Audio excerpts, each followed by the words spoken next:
Hello जय हिंद साथियों, स्वागत है आप सभी का अपने यूट्यूब चैनल संदीप बिगनर में। आशा करता हूं मेरे सभी प्यारे भाई बहन अच्छे तरीके से अपनी तैयारी कर रहे होंगे यूपी पुलिस कांस्टेबल की। देखिए आज जो हम बात करने वाले हैं, आज हम बात करेंगे कट ऑफ को लेकर के कि आपकी जो पिछली में दो भर्तियों की कट ऑफ बताऊंगा, जिससे आपको एक आइडिया हो जाएगा कि यूपी पुलिस कांस्टेबल की जो कट ऑफ है वो किस दायरे में रहती है। और कभी कट ऑफ कम या ज्यादा रहती है, उसका कुछ कुछ पॉइंट भी रहते हैं, यानी कि ऐसा नहीं कि सिर्फ और सिर्फ कट ऑफ कम जा रही है तो वो ज्यादा वैकेंसी की वजह से जाए या कुछ और कारण भी हो सकते हैं उसके। ठीक है, उसके ऊपर बात करेंगे हम। और दूसरी बात मैं आपको बताऊंगा कि सिलेक्शन का सबसे अच्छा तरीका क्या होता है, यानी कि अगर आपने एक वो पॉइंट पकड़ लिया तो आपका सिलेक्शन इसी बार इसी वैकेंसी में हो जाएगा। ठीक है, वो कोई आपके लिए बहुत ही ज्यादा जरूरी पॉइंट है जो मैं आपको बताऊंगा यहाँ।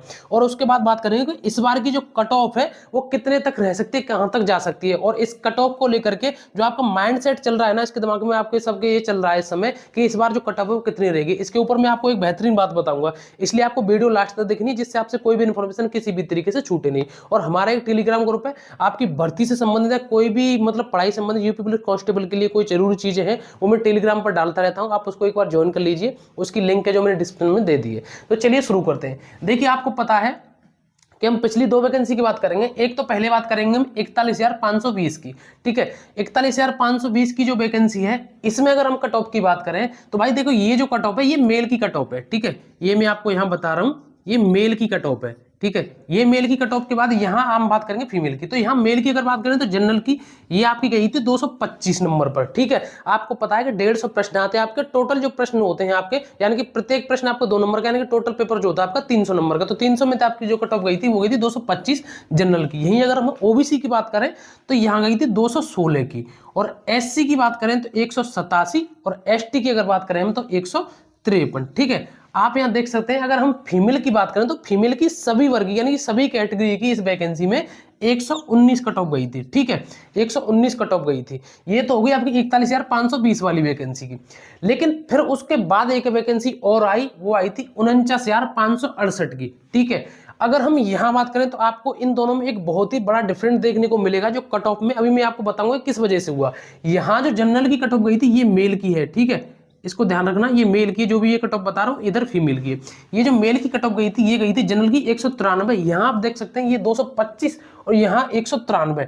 ठीक है, और यहां ओबीसी की 216 गई थी और यहां 185 गई थी ओबीसी की, यानी कि यहां के एससी के बराबर यहां की ओबीसी की कट ऑफ गई थी। अगर हम यहां एससी की बात करें तो 159 कट ऑफ गई थी। ठीक है, 159। और एसटी की बात करें तो 131। ठीक है, इस तरीके से मेल की कट ऑफ थी। अब मैं आपको पहले ही बता दूं कि ये इतनी कट ऑफ कम क्यों हुई थी, क्योंकि इसके तुरंत बाद ही ये वैकेंसी आ गई थी, यानी कि बैक टू बैक वैकेंसी ये आ गई थी।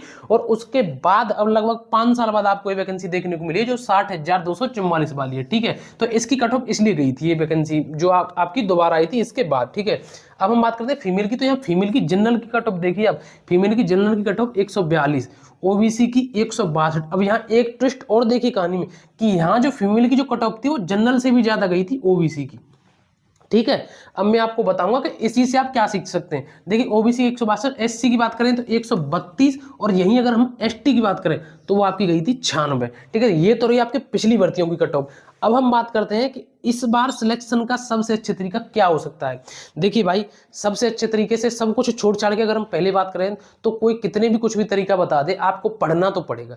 आपको अपनी टेबल चेयर पर आपको दिन रात बिताने तो पड़ेंगे पढ़ पढ़ के, उसके बाद ही आपका सिलेक्शन होगा। क्योंकि जब तक आप अपनी हथेली से पेन लेकर के रबर भर भर के आप अच्छे तरीके से मेहनत नहीं करेंगे, घिस घिस करके किताबों को मेहनत नहीं करेंगे, तब तक आपका सिलेक्शन नहीं हो सकता और आपको तब तक ये वर्दी नहीं मिल सकती। इसलिए आपको अच्छे तरीके से तैयारी करना है। सिलेक्शन का सबसे अच्छा तरीका मैं आपको बताऊं, सबसे पहले हमें देखना होता है सिलेबस।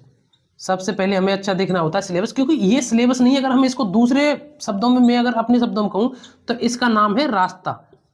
रास्ता मतलब ये मंजिल का रास्ता, मंजिल क्या आपकी वर्दी, और उसको वर्दी तक पहुंचने की एक रास्ता तो चाहिए। तो रास्ता होता है सिलेबस, यानी कि किस तरीके से हमें कहां कहां होकर के जाना है, यानी कि कितनी गहराई में डूबना है। ठीक है, अब रास्ता कैसा होगा, उसका किस तरीके से आता है, ठीक है, उसका अंदाजा लगाते हैं हम P/Q से। उसका अंदाजा लगाते हैं हम P/Q से, यानी कि रास्ता कहां से टेढ़ा है, कितने इसमें गड्ढे मिलेंगे, कितनी ऊंचाई मिलेंगी, यानी कि लेवल एग्जाम का। तो वो लेवल आप देखेंगे P/Q से, यानी कि P/Q जब आप अगर लगाएंगे तो आपको पता चलेगा कि हमारा जो पेपर है वो किस तरीके से आता है, कितने लेवल के जो प्रश्न है वो किस तरीके के आते हैं। ठीक है, और उसके लिए मैं आपको, अगर आप यूपी पुलिस कांस्टेबल के लिए तैयारी कर रहे हैं, उसके लिए मैं आपको एक बेस्ट बुक की बात करूं, करंट पब्लिकेशन की बुक है। इस बुक की खासियत मैं आपको बताऊं, इसमें 2-4 साल के नहीं, इसमें 2006 से लेकर के 2020 तक के जितने भी यूपी पुलिस के P/Q हैं इसमें सब दिए गए। चाहे भले ही वो आपको कांस्टेबल का हो, चाहे आपका जेल वार्डर का हो, चाहे फायरमैन का हो, जितने भी पीवाईक्यू अब तक के सब दिए गए। और इसमें जो डिटेल एक्सप्लेनेशन है ना उनका, वो बहुत ही अच्छे तरीके से इन्होंने समझाया गया है। ठीक है, ये 2006 से लेकर के 2020 तक की इसमें 18 सेट आपको मिल जाएंगे पीवाईक्यू के।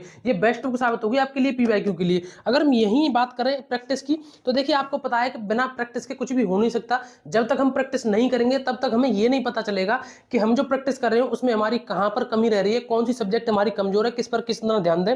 तो प्रैक्टिस सेट भी इनका करंट पब्लिकेशन का आता है। इस प्रैक्टिस सेट में आपको 24 सेट मिल जाएंगे। 20 मॉडल प्रैक्टिस सेट है, इसमें 4 आपको सॉल्व पेपर भी मिल जाते हैं। और इस बुक में जितना भी आपका जो भी सिलेबस है ना, सिलेबस के अकॉर्डिंग ही इसमें जो प्रैक्टिस सेट है वो तैयार की गई। ये खुद मैंने बहुत अच्छे तरीके से देखा है, उसके बाद ही मैं आपको रिकमेंड कर रहा हूं कि आप इसको ले लेना, क्योंकि इसमें जो डिटेल एक्सप्लेनेशन है ना, प्रश्नों का जो उत्तर बाद में दिया गया है वो भी बहुत अच्छे तरीके से इन्होंने दिया गया है। ठीक है, तो ये दोनों बुक है, इसमें 2006 से 20 तक के पीवाईक्यू और ये प्रैक्टिस सेट, इसको आप ले सकते हैं। ये आपके लिए बेस्ट बुक साबित रहेंगी प्रैक्टिस के लिए, पीवाईक्यू के लिए। अगर आपको ये बाई करनी है तो इसकी जो लिंक है मैं डिस्क्रिप्शन में दे दी, आप वहां से इसको परचेज कर सकते हैं। ये आपको ऑफलाइन भी किसी भी बुक स्टोर पर मिल जाती है। तो मैंने आपको बता दिया सबसे अच्छा तरीका सिलेबस और पीवाईक्यू। आपको बुक से कहीं से भी किसी भी तरीके से आप पढ़ रहे हो, सिलेबस के आपको अनुसार ही पढ़ना, ये होता है सबसे अच्छा तरीका। क्योंकि जब तक हम सिलेबस पीवाईक्यू को नहीं देखेंगे तो इसका मतलब यही हुआ ना, जो भी हमारे सामने जो भी सब्जेक्ट आ रही है वो इस तरीके से हमें मिली, ऐसे ही हमने पढ़ ली। ठीक है, तो इस चीज का विशेष ध्यान रखना है। अब जो आपके लिए सबसे जरूरी चीज है वो है इस बार कट ऑफ। अब मैं आपको बताऊं, देखिए जो सबसे जरूरी है, मैं एक बार कैटेगरी लिख देता हूं आपके लिए, जनरल, ईडब्ल्यूएस, क्योंकि आपको पता है इस बार ईडब्ल्यूएस भी है। इन दोनों में ईडब्ल्यूएस नहीं था उस टाइम पे, इस बार ईडब्ल्यूएस है। ठीक है, ईडब्ल्यूएस, ओबीसी, एससी, एसटी। ठीक है, हो सकता है शायद अब मैं जो आपसे कह रहा हूँ शायद आपको मेरी बात बुरी लगे, लेकिन मेरी बात को गहराई से समझना। आप ये जो उम्मीद कर रहे हो ना अंदर से मैं इनकी कट ऑफ बताऊंगा आपको एक एक की, वो मैं ऐसा आज नहीं कर रहा हूँ। अब मैं आपको बताऊं, जो अगर आपने ये बात मान ली ना तो आप ये मान करके चलिए कि आपका जो सिलेक्शन है उसके आप बहुत नजदीक चले जाएंगे। हम गलती कहाँ करते हैं, देखिए अब एक बात बताइए, ये जो जनरल का बंदा है, ये ईडब्ल्यूएस, ओबीसी, एससी, एसटी, क्या इनके जो दिमाग है पढ़ने का, ये जो शरीर है, इनमें कोई अंतर है? क्या ऐसा है कि इनके दिमाग तेज हैं, इनके कमजोर हैं, या इनके तेज हैं इनकी कमजोर हैं, या इनके ज्यादा तेज हैं इनके दिमाग कमजोर हैं? आप बताइए, नहीं ना। तो जब एक बात बताइए, जब नहीं सबके दिमाग बराबर हैं, तो अगर हमने ये सोच लिया कि जनरल की और ईडब्ल्यूएस की कट ऑफ कम जाएगी, मैं ओबीसी का हूं या एससी का हूं या एसटी का हूं, अगर मेरी कट ऑफ कम जाएगी तो मैं उसी लेवल पर तैयारी करूं। क्यों करें? हम इसके बराबर तैयारी करेंगे ना। जो जितनी मेहनत ये कर रहा है उतनी नंबर पर हम मेहनत करेंगे। ठीक है, जितने नंबर की ये मेहनत कर रहा है उसी तरीके से हम मेहनत करेंगे। ठीक है, अब आप यहाँ देखिए, ये जो ओबीसी का बंदे यानी कि जो फीमेल की कट ऑफ थी, इस चीज को सबसे ज्यादा रिलेट कर पाएंगे अब इस चीज से। ये ओबीसी की जो कट ऑफ गई थी, ये गई थी 162, जनरल की 142। यहां अगर किसी ने ये सोचा होगा कि ओबीसी के तो कम जाती है, जिस हिसाब से जनरल वाला तैयारी कर रहा है मुझे तो उससे कम करनी है, अगर ये उस हिसाब से किसी ने तैयारी की होगी तो यहां पता चला कि ओबीसी की जो कट ऑफ है वो जनरल से भी ज्यादा चली गई। तो बताओ वहां नुकसान होगा या नहीं होगा आपका? इस वजह से तैयारी आपको बेहतरीन तरीके से, यानी कि आप जनरल, ओबीसी, एससी किसी भी कैटेगरी से हो, आपको इसी वे में तैयारी करनी है कि जो जनरल वाला कर रहा है उसी हिसाब से हमारे नंबर आएंगे। यानी कि ओबीसी, एससी, एसटी किसी का भी हो, अच्छे तरीके से आपको एक ही लेवल में जबरदस्त तैयारी करनी है। अब बात आती है कैटेगरी की, लेकिन जब आपका रिजल्ट आएगा उसमें आपको प्लस पॉइंट है आपके लिए, उसमें आपको बेनिफिट मिलेगा कट ऑफ का, यानी कि कैटेगरी से हिसाब से, तो उसमें आपको एक प्लस पॉइंट है, वो एक अच्छी बात है। हमें मतलब ये जो यहाँ कैटेगरी वाइज जो छूट मिलेगी हमें, वो हमारे लिए एक प्लस पॉइंट है, वो मिल रही है। लेकिन आपको ये चीज सोच करके तैयारी नहीं करनी है कि मेरी तो कट ऑफ इतनी जाएगी, मुझे इतने तक ही तैयारी। अगर मैं आपको बता दूं कि आपकी जो कट ऑफ है ओबीसी की इतनी रहेगी, इसकी ज्यादा रहेगी, इसकी और ज्यादा, और इनकी कम रहेगी, तो आप इसी कम के दायरे में तैयारी करेंगे। ठीक है, और ये उस कम के दायरे में तैयारी करेंगे। ठीक है, लेकिन अगर कट ऑफ आपकी ज्यादा चलेगी इनसे, फिर आप क्या करेंगे?